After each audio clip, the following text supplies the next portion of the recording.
So I started pulling on it a little bit here, and drive line should just about be ready to come. Ow, finger pincher. Okay, so these wires for the engine controller need to be pulled back.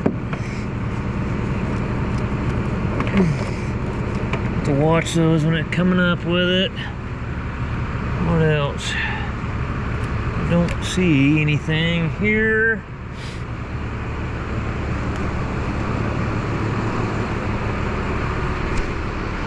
Got this side here. I think we're clear right there. Alright, let's see what we got.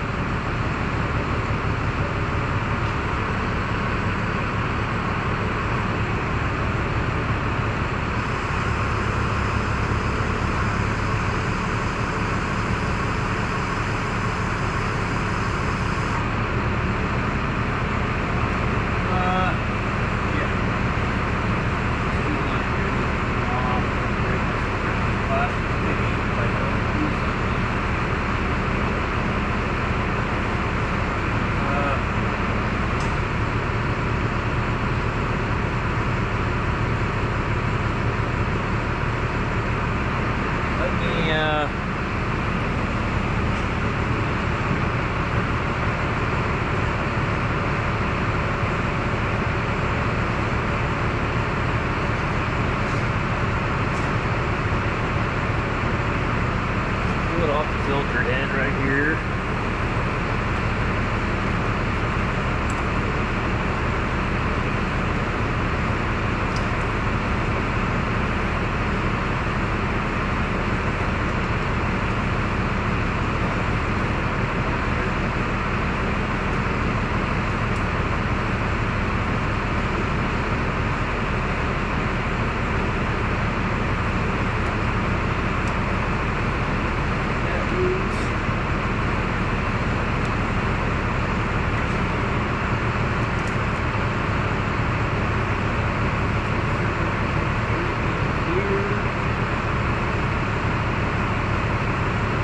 Free there now.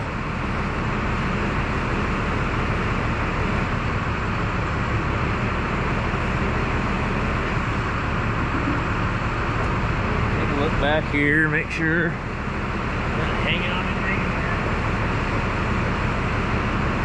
What we got? Got a wire here. What is this? Oh, crap.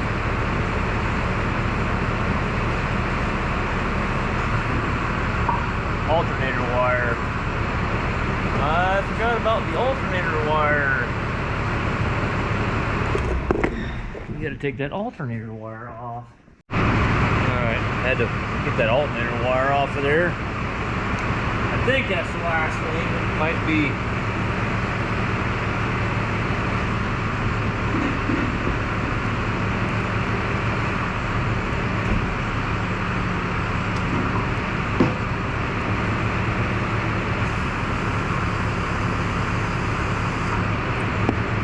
Walk around here and make sure there ain't something else hanging up.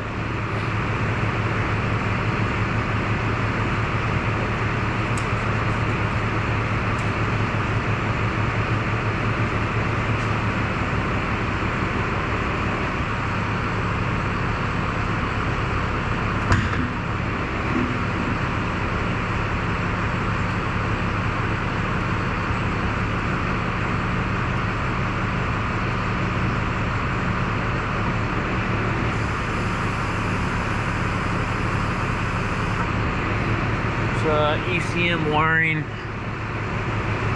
Make sure they don't hang up on this other harness.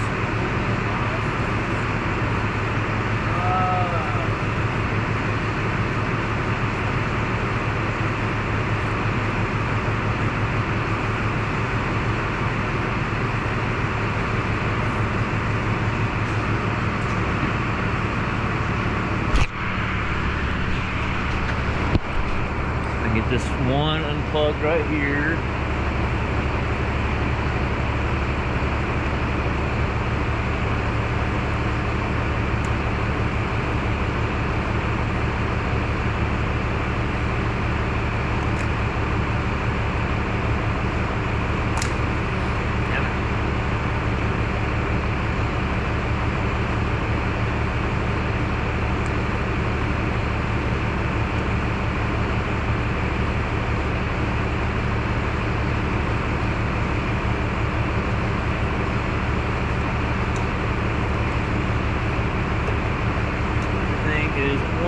100% clear now.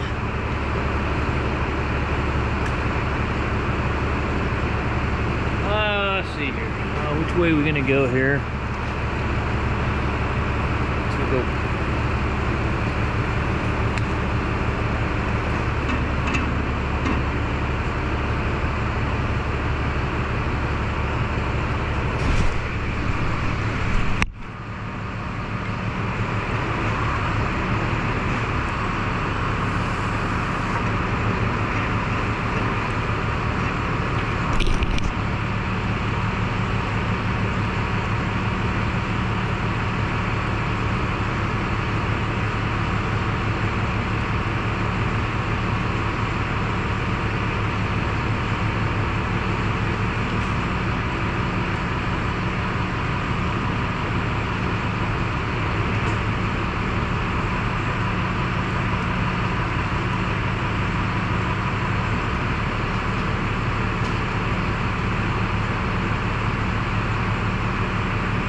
I'm gonna lower it down just enough to get my impact on the oil pan drain plug, and I should have dumped the oil when I had it in there. I forgot. So we'll just rip that out and dump the oil on it. Well, I'm letting that oil drain. The other thing that's got to be done to this tractor is we're gonna have to get the seat, all that shit out of it.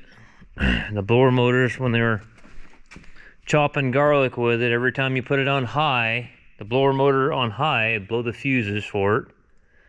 So there's either something going on with the blower motor drawing too much amperage on high, which I kind of think it might be, because that thing sounded like somebody threw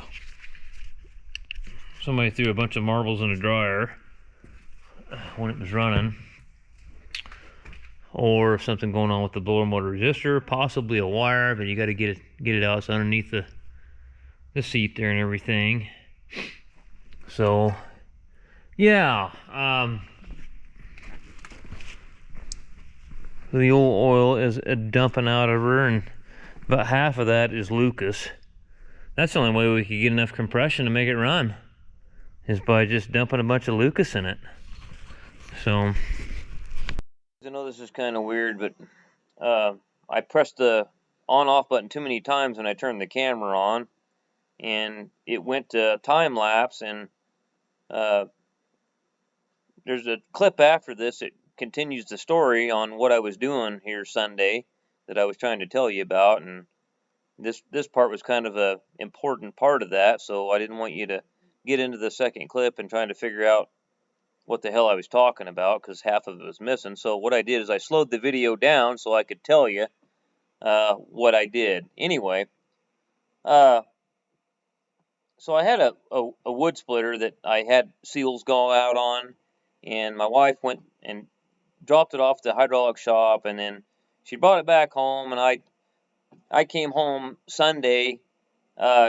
I got up Sunday morning, was gonna go split wood, and found out that the guy didn't give us the seals. He charged us, but didn't give us the seals. They still had the old seals on the piston head. So anyway, I bought another one that was down in McDowell, and I'm glad I did. But paid $400 for it. Had a 27-ton ram and a 6.5 horse Briggs and Stratton on it, and brought it home Sunday too, and got it fired up, and had to pull the carb off. Of course, you know that new gas got a bunch of that. If that gas sits in there a long time, gets a bunch of that green crap in there. But anyways, that turned out pretty good. We got it fired up and split a bunch of firewood, and the part I really wanted to talk to you about was the crane controller. So as you'll see later here, as this clip progresses, I'm pointing out the crane controller that runs my crane, obviously, and I was trying to set that 4050 cab down, and I needed a couple of those railroad tie blocks that I had in the back of my service truck to set it up on the blocks. Well, I jumped in the back and threw the blocks over the edge, and and one of them landed and bounced right on top of my crane controller, which was my screw up. I shouldn't have set the dirty bastard on the ground. I should have hung it up. Well, I called around to these service bed outfits, and I called one outfit called K-Tech, and they had a wireless remote, and they wanted like 1650, but nobody in there could tell me for certain that it was even going to work, you know. And so I thought, man, $1,650 for something that you don't really even know is gonna work is kind of a gamble. So I started searching around on the internet, and I found one on eBay, and it was an IMT dealer down by Sacramento somewheres, and he had a plug and play exactly like I've got, brand new for $1,100. And so I ordered it, you know, because I knew it would work. Well, I thought it would work. Anyway, so that thing was kind of a project to install. I mean, I had to tear that whole cabinet apart. I mean, the tray that holds the hoses, the pump, you had to pull the tray out and everything that holds the hoses and everything on there because the Amphenol connector that thing plugs into is too long and it wouldn't go through the hole that IMT had made in that little bulkhead. So anyways, we got it out and got the new one plugged in. It plugged right in. All that was good. All the switches and everything were the same. But the problem was there's a potentiometer on these crane controllers, and that controls your hydraulics on these. You can speed them up or slow them down by either. Basically, it's going to put more voltage to it when you squeeze the trigger, and when you let off, it less voltage to it. And so, anyway, I had to adjust the one they had, the potentiometer, which was a little bit different. It was actually riveted in with 2 rivets, where mine had 4 screws and the center slot for the trigger.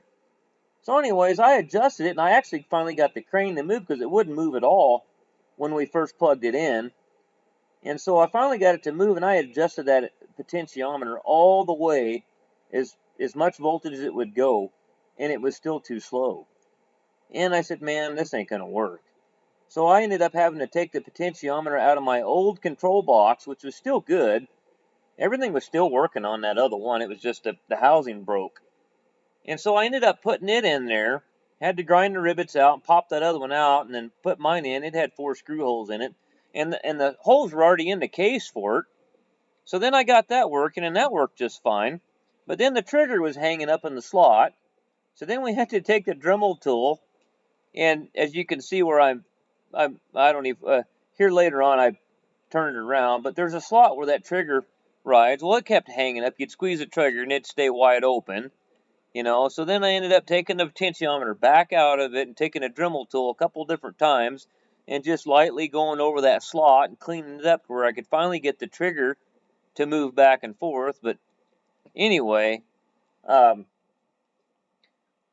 finally got all that stuff working on it and put it all back together. I had to take that oil pump out of there, all kinds of shit. The hose reel, we ended up taking the hose reel loose to get the pump dropped down and get it out of the way. It ended up being about a half a day project.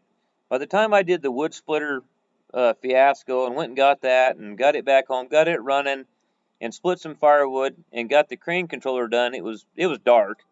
You know, of course it gets dark at 5 o'clock. But anyways, I just thought I had to tell you about buying an $1,100 crane controller and having to work on it for 2 hours to get it to work right before you use it. And we got the turbo off, so I went over today and I got the steering angle sensor, draft sensor, and 4 injectors put in that 9430T. The problem I had though is when I like to put, a lot of guys don't put the trim file numbers in there. I don't know. I just think it's the right thing to do. You know, when you spend that much money on injectors, you know, $1,200 a piece. It just seems to me that that's what a guy ought to do. And for some reason, I erased the 1, 2, 4, and 6. I erased them, and then I was going to just start putting them back in there, and it won't accept them.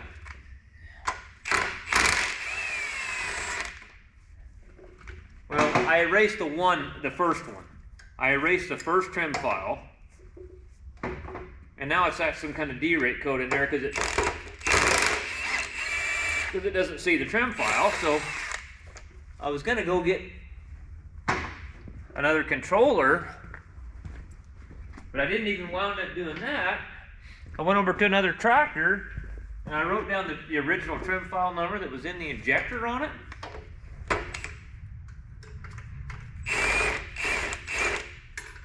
So I had it, you know, saved so I could put it back in there if I did screw up.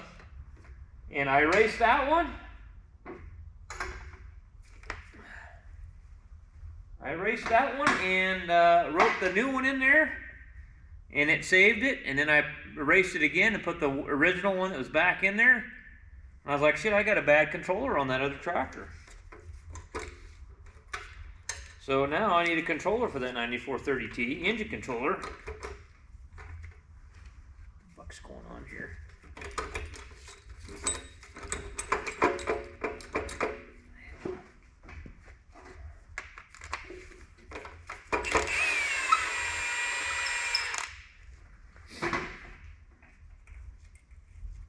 Being a hard ass. Man. Wow, talk about being a hard ass, huh? Oh, bitch.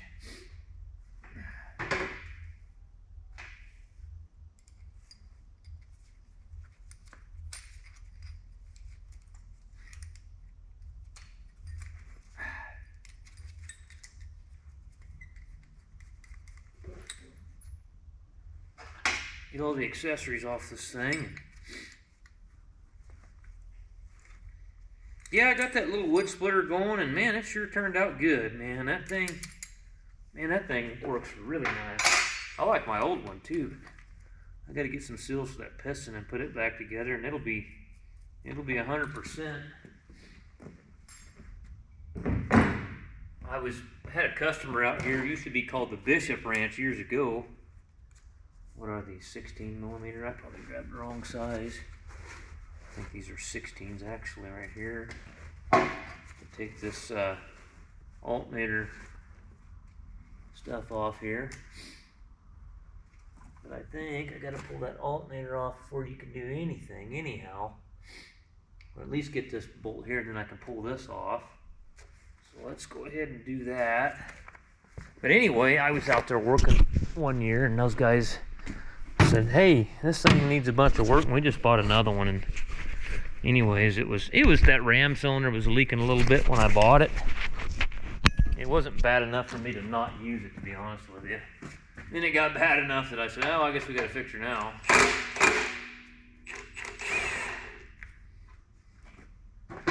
So when I first got it, had an old Onan, 2-cylinder Onan on it, and it wouldn't run either. It'd been sitting out in the weather. And let me guess, 16 millimeter. So I went to get it running, and I finally got it run. I cleaned the carb on it, and I finally got it running off one cylinder, and the one wasn't hitting at all. And one of the valves, water had got in there, and one of the valves was stuck open. And I just finally sat there I got the valve stem up high enough to where I could lube it, and I just emery clothed it, and I got it free. I just kept working it back and forth and cleaning it up, and I finally got it freed up. And then I put a cover over it. And you go out there and choke that thing. It's electric start. You go out there and choke that thing, and I bet it doesn't turn one revolution, and that thing just boom, just fires right up.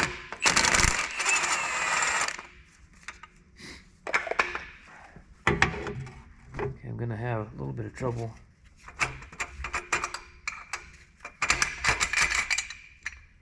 I got past it. What's on here? Oh, I'm hanging up on this other end here now. Okay.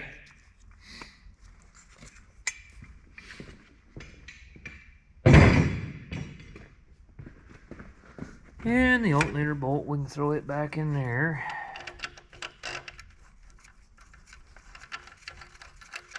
Trying to remember what size. I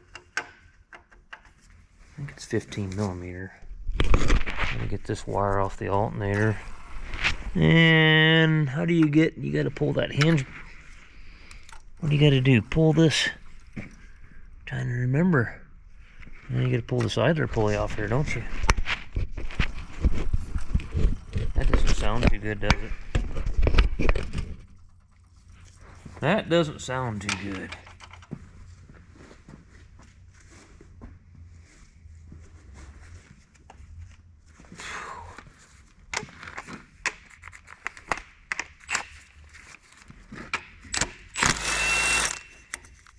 Okay. And what do we got here? Another 16 millimeter.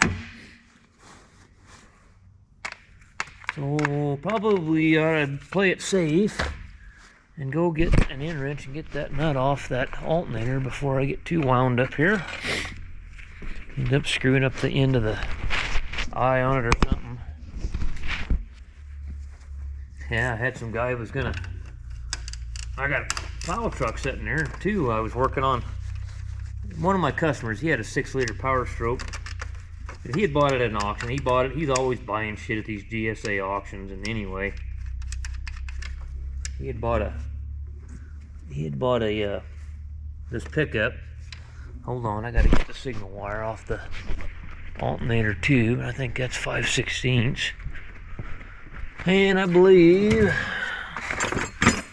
after yesterday's cluster, I was in a hurry because it was getting dark on me at home, and I just left it on the extension and threw it back in the toolbox. Okay, 1/4-inch drive ratchet. I know I had it right here.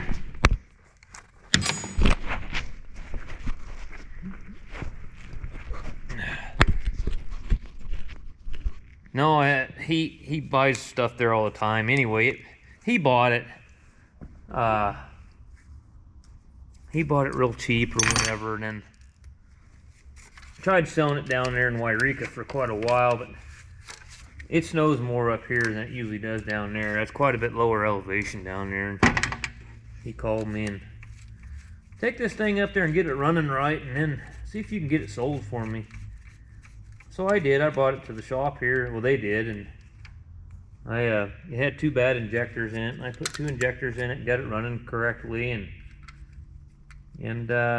took it up there, cleaned it up, put a for sale sign on it, and this guy messages me the other day and, you know, waste my time for, I don't know, half an hour going back and forth text messaging over the phone, and then make this big plan to go, you know, meet there, and then he doesn't even, Sunday,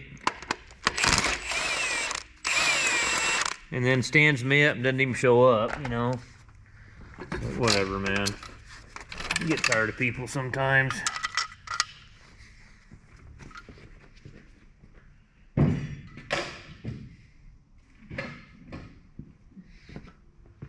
You get tired of folks doing shit like that to you.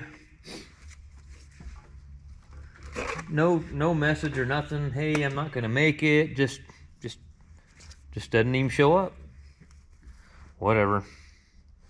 Okay, so you got to get this off. You got to get this goofy looking wiring harness type, whatever the fuck it is, off of there.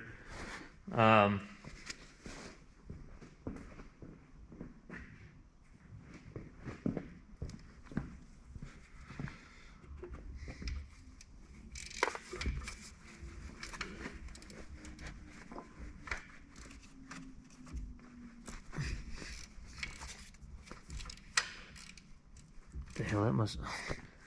Another reason that's not fitting very well, because that's a 1/2 inch and that's a 13 millimeter bolt. That would be why that's not fitting very well. Yeah, I'm kind of tired of messing around with it, to be honest with you. I think we should move this process along a little faster.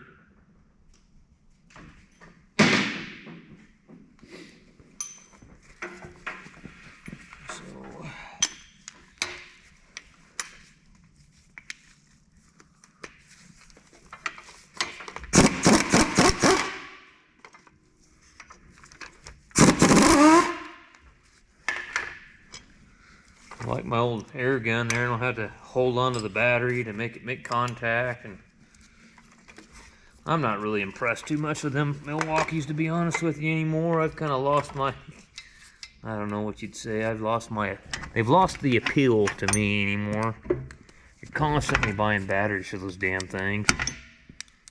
Yeah, those air guns aren't as strong sometimes, but I'll tell you what, they run forever.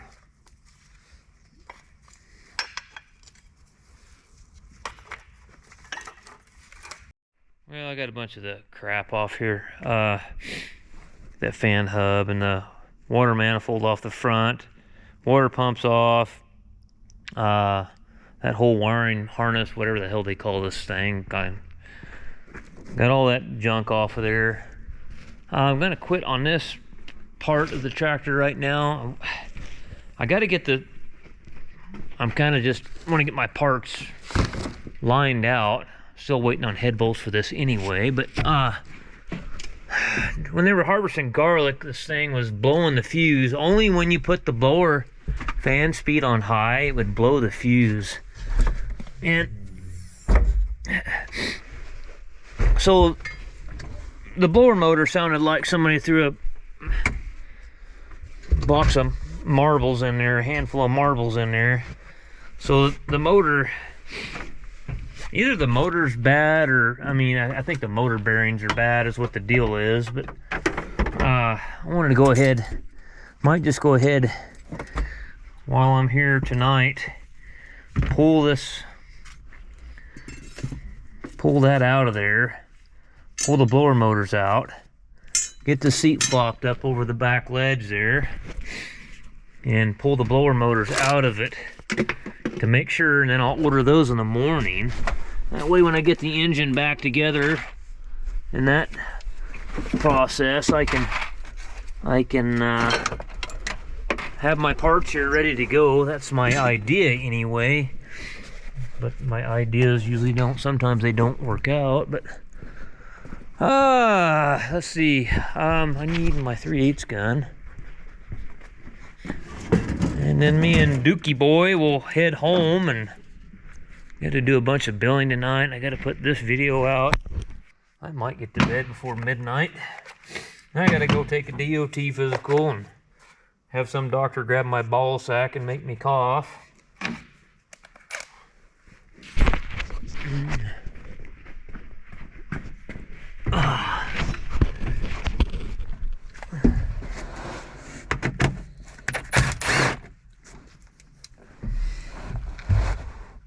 Oh, come on out of there.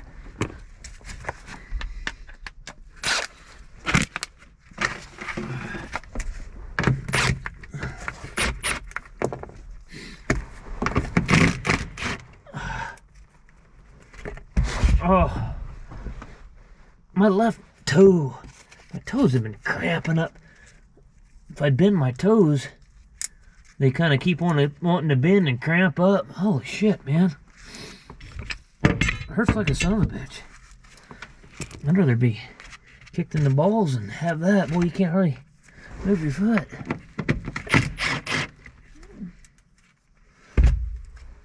I have to go get that light so I can see in here a little better, huh? This bullshit out of the way. Let me go get that big light and I'll stick it in here. You can see a little better. Oh.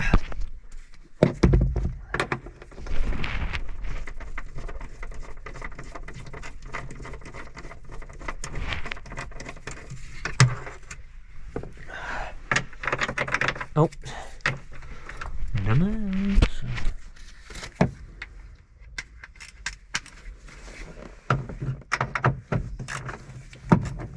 Yeah, some of these outfits are starting to go away from John Deere, I'll tell you that. Too many problems. Too many problems with them.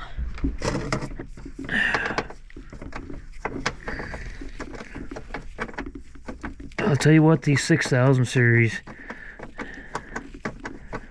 I don't care for them too much.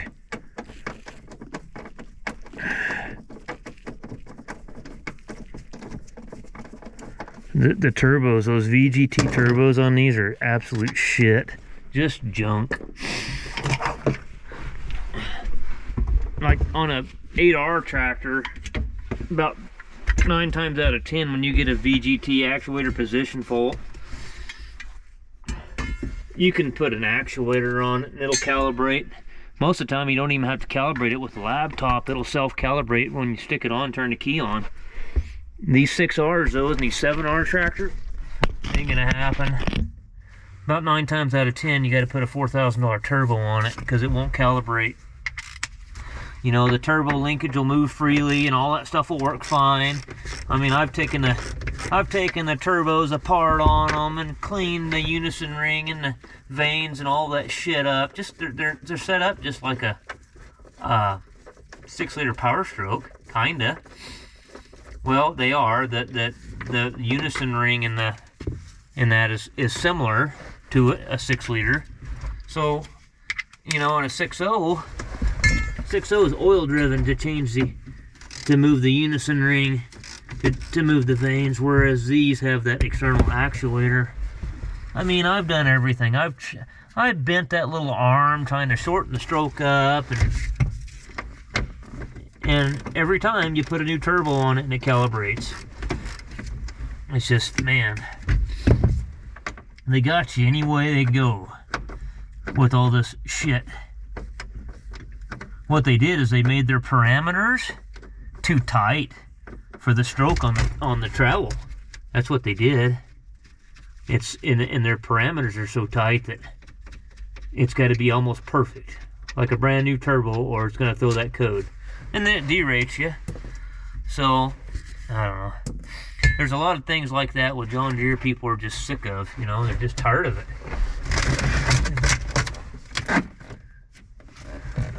I gotta unplug the seat before I get over the ledge. Gotta get this condom here out of the way, and then, let's see, what the hell, huh? Should be plugged right here somewhere. Is it gonna make me pull this panel out? Let me go get a Phillips screwdriver. Try and get in there and unplug that.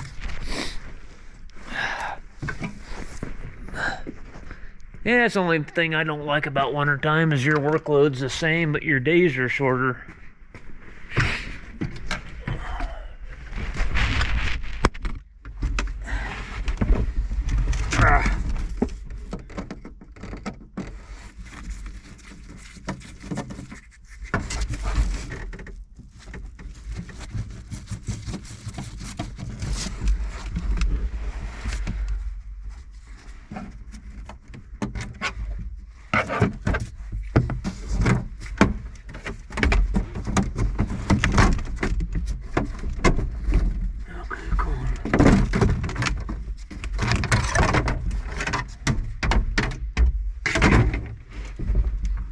Okay, now I can unplug the seat.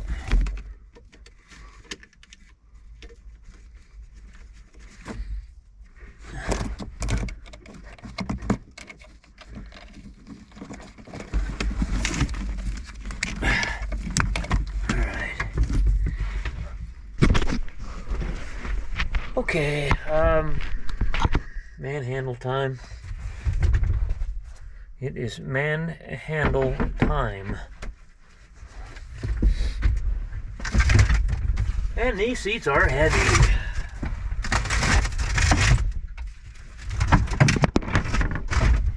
What was that? Wasn't important. I just take them like this right here. Just flop them over the edge.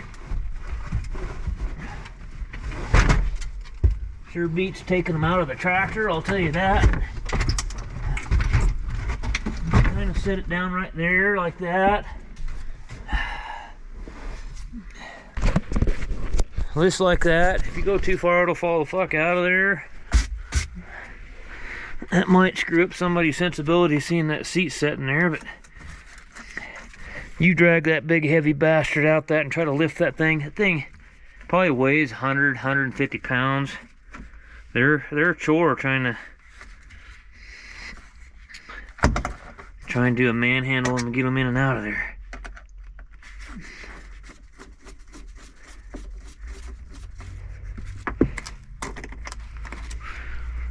There ain't nothing to shirk about, I'll tell you.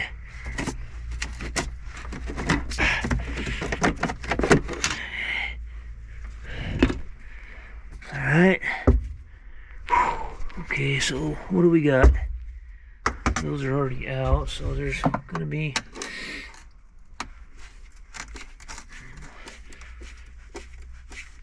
I don't remember if there's... Yeah, there's one there too.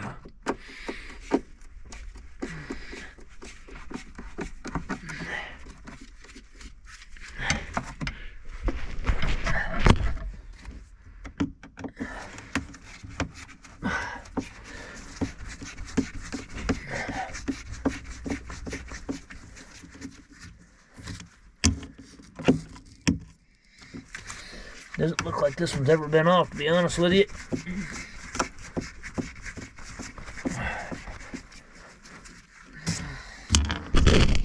There's a bunch of these in there, I know that.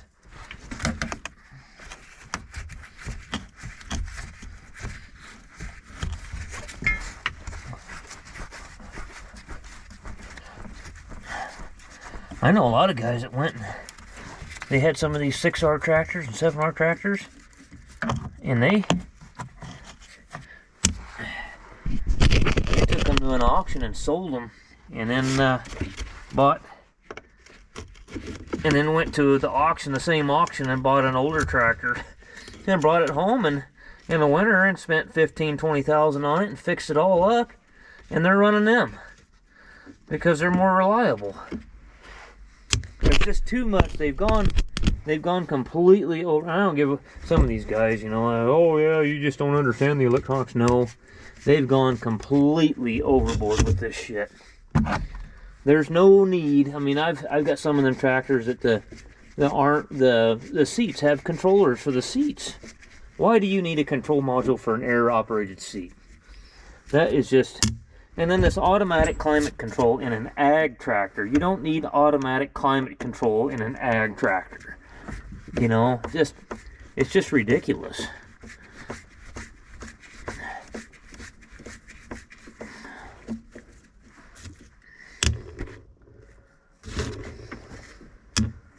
Okay.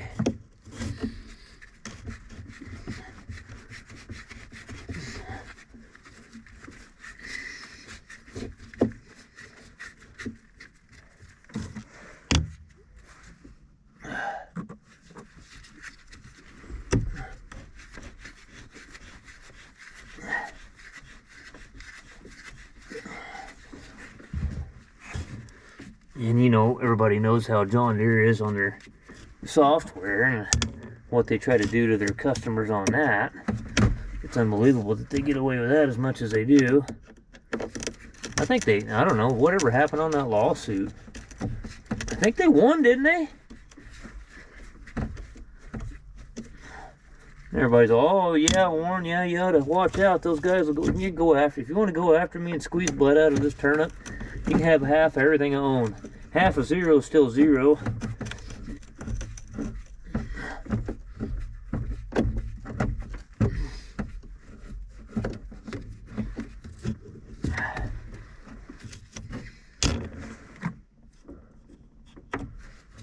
I got that one already.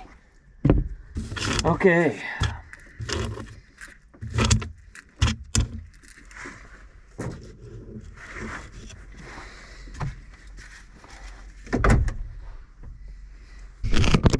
Alright, so let's see if I can peel this thing up. Get a screwdriver or something and pry it up. It's glued down, kinda.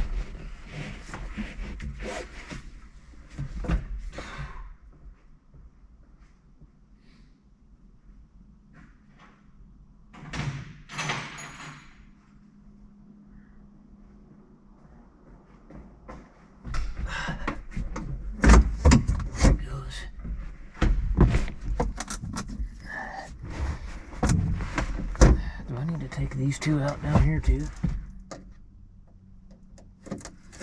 maybe, huh?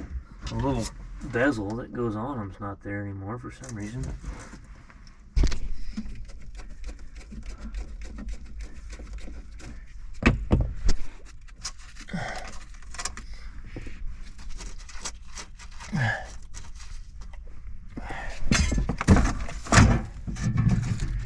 And we'll have to take the blower nozzle and blow this all out real good and clean it up. But there's two blower motors here. And yeah.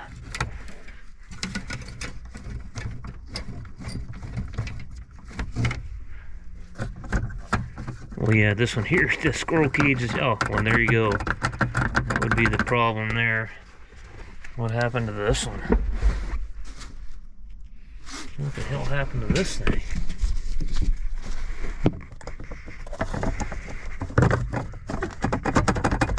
Squirrel cage is broke. It must have been hanging that. Here's your blower motor resistor right here. Yeah. These things are an absolute joy to take out sometimes too.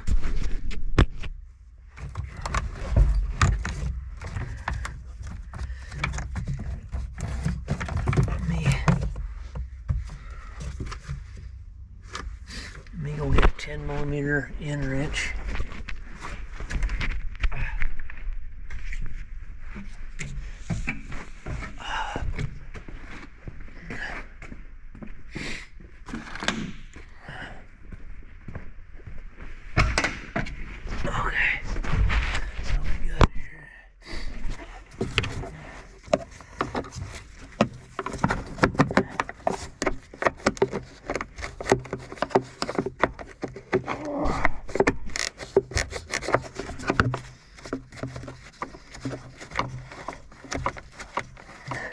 This one ain't too bad to get out. The one on the other side, getting to the bolts is not much fun. I know for certain I'm going to get this one out. Look at this squirrel cage, kind of what happened to it. And I'm going to order two blower motors. And, you know, to me, it's such a pain in the ass to get to all this stuff. You might as well just put a blower motor resistor while you're there. You know, clean this up best you can, blow it out, shop vac it out. And then just replace this junk that's in here.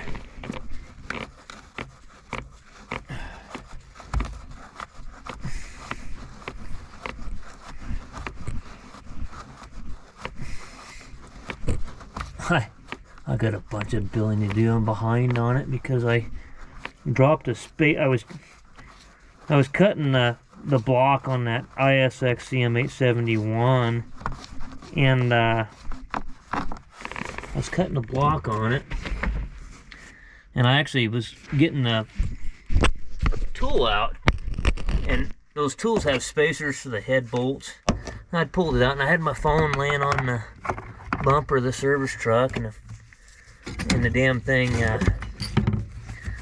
the spacer slid off the bolt and hit the screen on my phone. And I could still answer calls if I just started swiping on it, but I couldn't see anything. So we got a new phone, and then all my billing stuff's on a program on there. It's a voice recorder deal where I do a job or something, and I just talk into that thing, and then I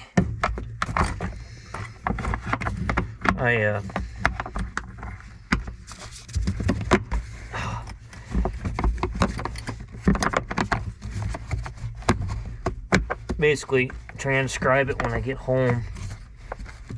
Man, this one down here freaking sucks. It really does.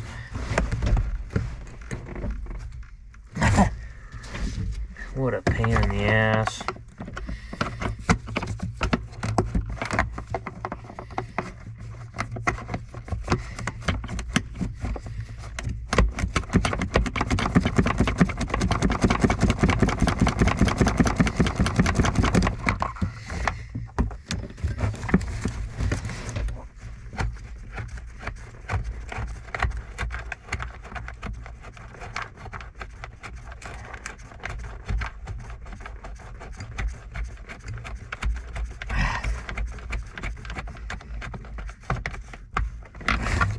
That's what I get out of some of these guys, you know, they call you and they tell you the air conditioner don't work. Well, it's not really the air conditioner. You know, the blower's not working. You try to get that out of them, you know.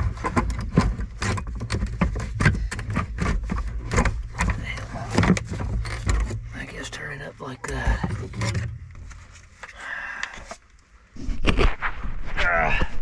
Well, you couldn't have been leaving too much air in there, huh? With only one blower motor working. Yeah, what the hell happened to this thing? What the hell, huh? It's kind of odd. What the fuck? What happened to this thing?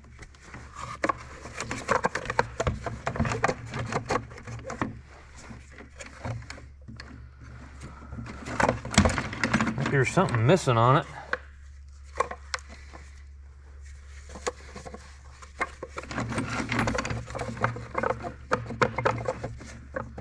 It's like something that's supposed to go in there. Yeah, there's some kind of bushing that's supposed to go in this plastic piece, and it's gone. Oh, look at there. That's why it was blowing the fuse right there. That son of a bitch is seized up tighter than shit. Okay, well that answers the question. Yeah, the motor's seized up, and you turn it on high, and it would just blow the fuse. Alright, well, I'll get a couple blower motors for this pile. I guess I'll save this one. It's got a Bosch. That's not John Deere, that's a Bosch number. Well, no, there's a John Deere number. AL214942. Okay. Alright, well, I'll get the other one out tomorrow. What time is it anyway? About time to roll this thing up and go home. 6 p.m. on wintertime is late.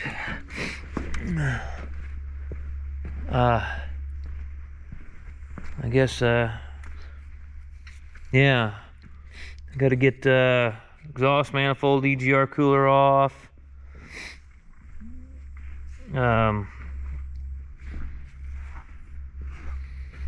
Get the intake, well, it's kind of the intake manifold here. Pull that off, pull the head on it, and then I got new liners and pistons here. We'll pop the valves out. You know, I don't know, we might end up having to send that head off again. I don't know, we'll look at it and see. I'm trying to do it as reasonable as I can and not cost him what it did last time. But I told him usually when the dirt goes through them like that, it ruins everything. You're pretty much starting completely over again. So, well, alright guys, I got most of the shit in for the 4050, but I could have swore that I ordered, there was a gasket kit that came with the O-rings. Man, they're saying they gave them to me, but I don't. These are all the clutch disc here. That's which one is that one? That's the clutch housing to the block, but I don't see, yeah, see they didn't, no, bullshit. I'll have to call them. They're saying I got them, but I don't. Because that gasket kit that I ordered, there was a kit you could get, and it came with,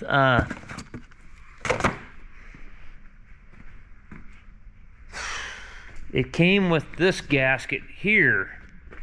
This, well, yeah, what am I thinking here? Which gasket is this? Right here. I think it's this one here. Yeah, that's that gasket right there. Yeah, because it won't fit on there. That's not that one. No, it's that one. That kit comes with this gasket and all the seals for all your shafts and everything. And they said I got it, and no, I don't got it. It's not here. This is the suction screen. This is the rear main seal that I'm going to put in there. Here's some. How did that come out of one of their plastic packages there? I pulled this out.